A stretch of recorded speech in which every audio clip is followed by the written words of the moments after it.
ओम नमः शिवाय। मैं एस्ट्रोलॉजर महक बजाज आपका बहुत बहुत स्वागत करती हूँ आपके अपने यूट्यूब चैनल पर। आज हम बात करेंगे राहु इन 12th हाउस। तो राहु देवता जब कुंडली के 12th हाउस में आएंगे तो किस तरह के रिजल्ट्स यहाँ पर आपको मिलने वाले हैं। 12th हाउस जो होता है ये व्यय भाव है, इसको हम खर्चों का घर बोलते हैं। और यहाँ पर बृहस्पति देवता की मीन राशि आती है। राहु का ये पक्का घर माना गया है। इस तरह से 12th हाउस में राहु और बृहस्पति दोनों ही ग्रहों का प्रभाव होता है। अब बृहस्पति जो है उसका रंग है पीला और राहु का कलर है नीला। और जब पीले और नीले रंग को मिला दिया जाता है तो जो कलर बनता है वो है हरा। तो कहने का मतलब है कि राहु और बृहस्पति के मिलने से बुध ग्रह बन जाता है।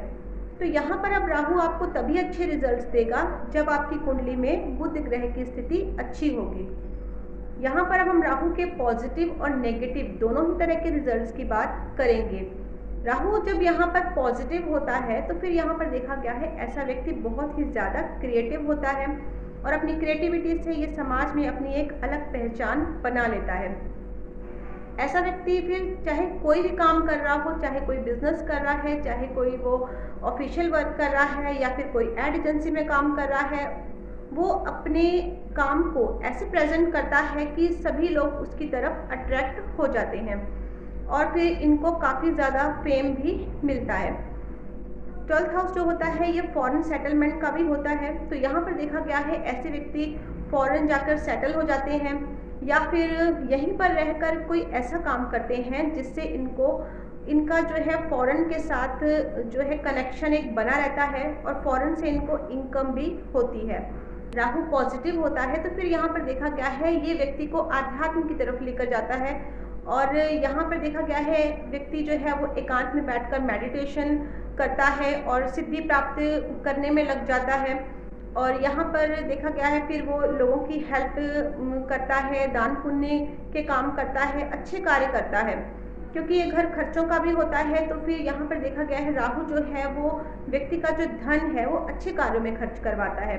जैसे कि व्यक्ति जो है वो धार्मिक कार्यों में धन खर्च करेगा या फिर गरीब या नीडी जो पर्सन होते हैं उनकी धन से ऐसे लोग मदद भी करते हैं। यहाँ पर हमने राहु के देखिए पॉजिटिव रिजल्ट्स की बात की है। अब हम बात करेंगे राहु किन कंडीशंस में नेगेटिव हो जाता है या फिर राहु जो है वो यहाँ पर अगर नेगेटिव होता है तो किस तरह के रिजल्ट्स यहाँ पर आपको मिलेंगे। राहु देखिए अगर आपके 12th हाउस में है और आपकी कुंडली में बुध की स्थिति भी खराब है तो फिर यहाँ पर राहु जो है वो नेगेटिव रिजल्ट्स ही देता है। फिर यहाँ पर देखा गया है व्यक्ति के जो खर्चे हैं वो आउट ऑफ कंट्रोल हो जाते हैं, पैसों का नुकसान होना शुरू हो जाता है, पैसा जो है वो बीमारियों में खर्च होने लग जाता है, हॉस्पिटल के खर्चे बहुत ज़्यादा बढ़ जाते हैं। और व्यक्ति अगर फॉरेन भी जाता है तो सिर्फ घूमने फिरने के लिए जाता है, एंजॉय के लिए जाता है और वापस अपनी कंट्री में आ जाता है क्योंकि यहाँ पर फिजूल के खर्चे बहुत ज़्यादा बढ़ जाते हैं। और फिर यहाँ देखा गया है ऐसे व्यक्ति को शेयर मार्केट में भी काफ़ी ज़्यादा लॉस होता है क्योंकि यहाँ पर अगर राहु जब नेगेटिव होता है तो व्यक्ति जो है वो बिना मेहनत के इजी वे में धन कमाने की कोशिश करता है। तो शेयर मार्केट में जब वो पैसा लगाता है तो फिर उसको वहाँ से भी नुकसान ही होता है।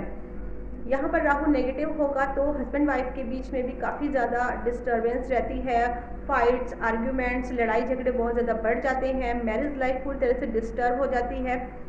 और अगर आपकी कुंडली में राहु जो है 12th में है और आपके साउथ ईस्ट में बेडरूम बना हुआ है तो फिर यहाँ पर देखा गया है लड़ाई झगड़े इतने ज़्यादा बढ़ जाते हैं कि डिवोर्स तक की नौबत भी आ जाती है क्योंकि 12th हाउस से हम संबंध विच्छेद या सेपरेशन भी देखते हैं, मैरिज का लॉस, मैरिज का टूटना और डिवोर्स होना, मैरिज के कारण धन का नुकसान होना और रिलेशनशिप से धोखा मिलना, इस तरह की चीज़ें हम 12th हाउस से देखते हैं। और यहाँ पर देखा गया है अगर 12th हाउस में राहु नेगेटिव होता है तो व्यक्ति को किसी प्रॉपर्टी केस में फंसाकर या फिर कोई लीगल केस में फंसाकर व्यक्ति का धन का नुकसान भी करवाएगा। यहाँ पर देखिए राहु नेगेटिव होता है तो फिर व्यक्ति को बदनामी भी मिलती है क्योंकि यहाँ पर राहु नीच का होता है और व्यक्ति जो है यहाँ पर राहु बहुत ज़्यादा नेगेटिव होने के कारण व्यक्ति को जेल यात्रा भी करवा देता है। यहाँ पर व्यक्ति को हेल्थ इश्यूज, सेहत से संबंधित परेशानियों का भी सामना करना पड़ता है, सेहत खराब रहती है और कर्ज भी व्यक्ति के ऊपर हो सकता है। इसके अलावा यहाँ पर देखा गया है व्यक्ति के बहुत सारे गुप्त शत्रु होते हैं, जो मुंह पर तो इनको मीठा बोलते हैं, मुंह पर दिखाते हैं कि वो इनके वेलविशर हैं, इनके मित्र हैं, परंतु अंदर ही अंदर वो शत्रुता की भावना इनसे रखते हैं और इनका बुरा चाहते हैं। 12th हाउस जो होता है ये घर देखिए आपकी बेड कंफर्ट्स का होता है, शैया स्थान भी बोला गया है। तो यहाँ पर देखा गया है राहु जब 12th में आता है तो ये आपकी नींद को भी डिस्टर्ब करता है। यहाँ पर देखा गया है ऐसे व्यक्ति जो है वो लेट नाइट तक जागते रहते हैं, रात को इनको प्रॉपर नींद नहीं आती है। यहाँ पर देखिए हमने अब राहु के पॉजिटिव और नेगेटिव दोनों ही तरह के रिजल्ट्स की बात की है। अब हम बात करेंगे यहाँ पर प्रिकॉशंस और रेमेडीज की, किस तरह के यहाँ पर आपने परहेज करने हैं और कौन से उपायों को यहाँ पर आपने करना है। तो यहाँ पर कहा गया है कि आपने बेड पर बैठकर खाना नहीं खाना है। इसके ऑपोजिट अगर आप किचन में बैठकर खाना खाते हैं तो यहाँ पर आपको राहु के अच्छे रिजल्ट्स मिलते हैं। रात को अगर आपको ठीक से नींद नहीं आ रही है तो आपने क्या करना है, लाल कपड़े में सौंफ बांधकर एक पोटली बनाकर उसको आप अपने सिर के नीचे रखकर सोएं, उससे आपको अच्छी नींद आएगी। और लेडीज़ के लिए यहाँ पर बोला गया है अगर लेडीज़ अपने पैरों में पायल पहन कर रखती हैं तो भी यहाँ पर राहु जो है वो शांत रहता है। इसके अलावा आप केसर का तिलक लगा सकते हैं, क्योंकि यहाँ पर बृहस्पति को भी ठीक रखना बहुत ज़्यादा ज़रूरी होता है। तो ये कुछ उपाय हैं, कुछ परहेज हैं जिनको आप करके अपने राहु को यहाँ पर पॉजिटिव कर सकते हैं। मेरी जानकारी आपको अच्छी लगी है, इसको शेयर करें, वीडियो को लाइक करें, चैनल को सब्सक्राइब ज़रूर करें ताकि मेरे अपकमिंग जो वीडियोस हैं उनको आपको नोटिफिकेशन टाइम टू टाइम मिलता रहे। मिलेंगे हम अपनी नेक्स्ट वीडियो में।